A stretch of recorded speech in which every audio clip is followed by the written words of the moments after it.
$1,000 lemons, please?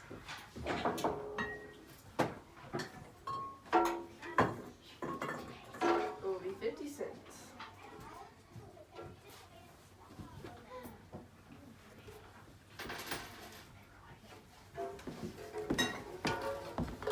Welcome. You have just witnessed what life is like at the Sutler store in the 1840s. Do any of you know what a sutler does? Sells things? Yes, the Sutler store served as a Walmart or Dollar General in today's world. What are some things you guys like to buy at Walmart for fun? Fruits. Okay. Toys. So instead of buying games or movies, the Sutlers would buy cards to play for entertainment whenever they had free time.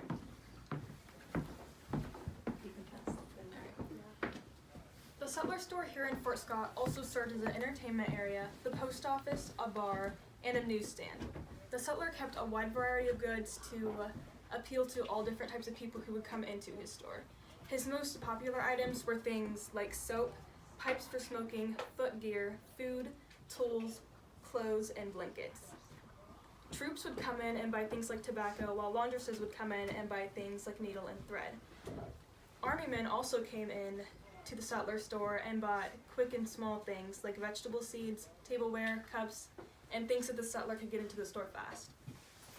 Indians and fur traders also came into the store, and they would trade their own items for items in the store. So goods were not only purchased, they were also traded. The Sutler store also provided a place for farmers and Native Americans, not only soldiers, to buy goods. The farmers brought crops to get tools or clothes.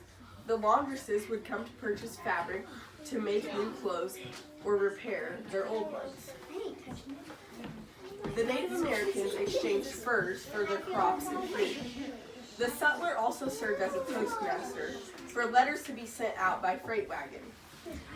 In the 1840s, the incoming letters were very costly to soldiers because the recipient of the letter paid for it, not the person sending it. If the distance was beyond 400 miles, the rate was 25 cents per sheet of paper. A barrel of flour shipped for 2/3 of this cost. The Sutler store was a place to come hear the news and catch up on the latest gossip. The Sutler usually had access to the news sources that the Army did not. He could afford a newspaper subscription while the Army often didn't. The Sutler heard news through the people that went and bought from his store and during his travels to buy his goods. The first Sutler in Fort Scott was John A. Bugg. He was appointed by the Secretary of War in 1842. In 1843, Hero T. Wilson joined him as his assistant. The next year, Bugg Wilson took over the Sutler store and stayed here for 50 years, establishing a prominent place with political, social, and commercial aspects in Fort Scott. Probably none of you own credit cards, but I'm sure many of your moms and dads have them or you've heard or seen about them before. The Sutler was granted exclusive trade rights with the post, the privilege of extending credit to soldiers, and was third in line to the pay table.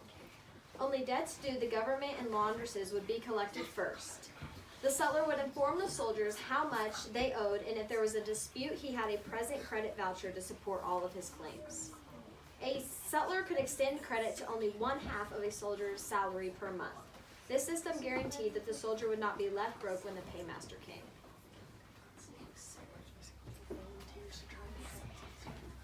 Do we have any volunteers to try on any hats?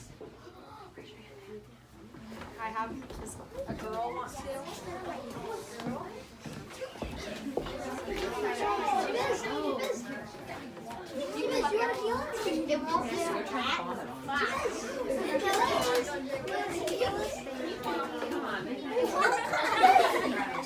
Would you like to try one on?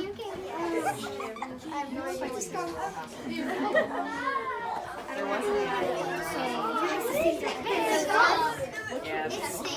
You need help? Yeah. It would go on like Yes.